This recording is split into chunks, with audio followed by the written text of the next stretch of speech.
This is the second day. She's moved now, as you can see.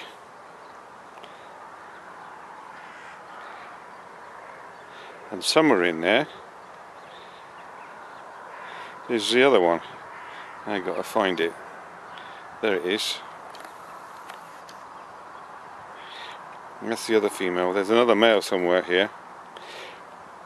But another point you should make is, look at the bubbles. All those bubbles are near the plants. They're all over the place.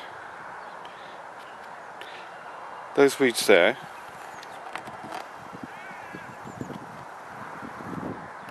look at the bubbles underneath them, and that's all got to be oxygen. I reckon those turtles are there for a reason. Look at the oxygen bubbles near where she is.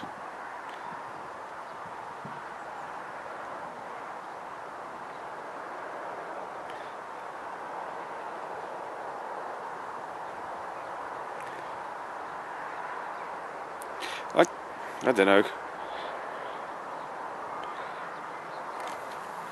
So much yet to understand, eh?